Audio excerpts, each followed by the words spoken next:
ભાભરમાં ભારતીય જનતા પાર્ટીના પ્રદેશ મંત્રી નૌકાબેન પ્રજાપતિના અનામત મુદ્દે વિરોધ. નૌકાબેન પ્રજાપતિએ તૃષ્ટિકરણ અને વોટ બેંકના કારણે અનામત દૂર કરી શક્યા નથી. અનામત માથાના દુખાવા સમાન ગણાવ્યું હતું. નૌકાબેન પ્રજાપતિએ જાહેર મંચ પરથી આપેલ નિવેદનનો મુદ્દો ગરમાયો. અનામતના નિવેદનથી ભાભર તાલુકાના એસટી ઓબીસી સમાજ દ્વારા વિરોધ. Story report by Janaksinh Rathod, Banaskantha. Naukaben પ્રજાપતિએ વારંવાર બાબા સાહેબનું બદનામ કરે છે અને વારંવાર બાબા સાહેબને સંસદની અંદર અમિત શાહજી બોલ્યા, બાકી રહી જતું તો નૌકાબેન બોલ્યા. માફી માગવાના બદલે તો અત્યારે ફોન બંધ કરીને બેઠા છે. 24-48 કલાકમાં માફી નહીં માગે ને તો અમે બનાસકાંઠા બંધનું એલાન પણ આપીશું અને ભૂખ હડતાલ ઉપર ઉતરીશું અમે. બરોબર, આવી અમારી માગણી છે. 24 કલાકની અંદર હોદ્દા ઉપર છે એના બધી રાજીનામું આપે અને બજારની વચ્ચે આવી અને પત્રકાર ભરોસે બોલાવી અને માફી માગે, એવી અમારી માગણી છે દલિત સમાજ સમિતિ. અમે રજૂઆત એ લઈને કે બાબા સાહેબનું વારંવાર અપમાન કરે છે, બંધિયારણ ઉપર હાથ નાખે છે. ઉપરથી કયા નેતા એમને ઇશારો કર્યો હતો એ દિવસે 26મી જાન્યુઆરીએ તાર આટલું બધું નૌકાબેનને બોલવું પડ્યું છે? આના માટે જે અમારે કાયદેકીય કાર્યવાહી કરવી પડશે એ કરીશું. અમે હાઈકોર્ટ સુધી જશું.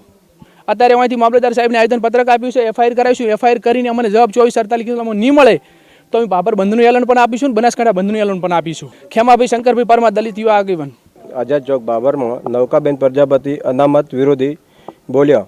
એમના વિશે આજે ભાભર મામલતદાર સાહેબને આવેદનપત્ર આપ્યું છે અને આજ પછી હવે ભાભર પોલીસ સ્ટેશનમાં અરજી આપી અને એફઆરઆઈ દાખલ કરવા માટે અમે સૌ બધા આગેવાનો મળી અને એફઆરઆઈ દાખલ કરાવશું. અને એફઆરઆઈ દાખલ ન થાય તો આગળની કાર્યવાહી સૌ બધા ભેગા મળી અને કરશું. અમારી માગણી છે કે જ્યારે ત્યારે આ ભાજપના લોકો અનામત વિશે આવું તેવું બોલે છે અને અનામત બાબા સાહેબનો બંધારણ એમને 26 જાન્યુઆરીએ આ પ્રજાસત્તાક દિનને પેલું કર્યું હતું, એના માટે આજે નૌકાબેન એમના વિરુદ્ધમાં બોલ્યા છે. એના માટે કરી આવેદનપત્ર આપ્યું છે. વિનોદજી વાલાજી ઠાકોર, ભાભર તાલુકા કોંગ્રેસ સમિતિ પ્રમુખ. 26મી જાન્યુઆરી બંધારણ દિવસની ઉજવણી થઈ રહી હતી એક દિવસ ભાભરની અંદર. ત્યારે ભારતીય જનતા પાર્ટીના નેતા નૌકાબેન પ્રજાપતિ દ્વારા તમામ દેશની મહિલા વિરુદ્ધ તેમજ એસસી ઓબીસી વિરુદ્ધ જે તે બંધારણ વિરુદ્ધ ટિપ્પણી કરી તેને અમે બનાસકાંઠા જિલ્લા દલિત સંગઠન તેમજ એસસી ઓબીસી સમાજના તમામ નેતા વખોડીએ છીએ. અને ભારતીય જનતા પાર્ટી દ્વારા તેમના જે રબરની જેમ ચાલતા નેતાઓ દ્વારા વારંવાર ભારતીય સંવિધાન વિરુદ્ધ તેમજ અમારા મહાપુરુષ વિરુદ્ધ વારંવાર ટિપ્પણી કરવામાં આવે છે. આવી ટિપ્પણીઓ ના કરવા માટે અમે ખાસ એમને ઘણીવાર કાર્યક્રમો આપેલા છે, પણ અત્યારથી વધારે કાર્યક્રમ બોલવાથી અમે એમને ચેતવણી આપીએ છીએ કે ભારતીય જનતા પાર્ટીના જે નેતાઓ ભારતીય સંવિધાન વિરુદ્ધ આ દેશની તમામ મહિલા વિરુદ્ધ ટિપ્પણી કરી રહ્યા છે એમણે રાજીનામું આપવું જોઈએ. અને અત્યારે અમે ભાભર મામલતદાર કચેરીએ એમના વિરુદ્ધમાં એક આવેદનપત્ર આપ્યો છે. તેમ આવેદનપત્ર દ્વારા કહેવામાં આવે કે પ્રશાસન દ્વારા આ લોકોને જ્યાં સુધી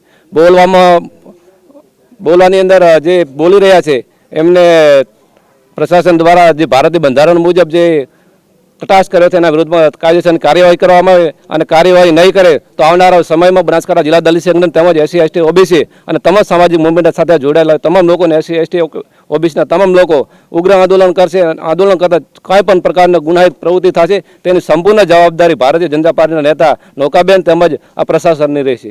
મારું નામ સોલંકી ચમનભાઈ પીરાભાઈ, બનાસકાંઠા જિલ્લા દલિત સંગઠન પ્રમુખ. માં motor driving, safe and sure driving. Driving એ શોખ સાથે આપની મોટી જવાબદારી પણ છે. અમારા ઇન્સ્ટ્રક્ટર દ્વારા સચોટ અને સરળ માર્ગદર્શન. આપની રોજની તાલીમની માહિતી મેળવીને શું અધુરાશ છે એના ઉપર પૂરું ફોકસ કરાય છે.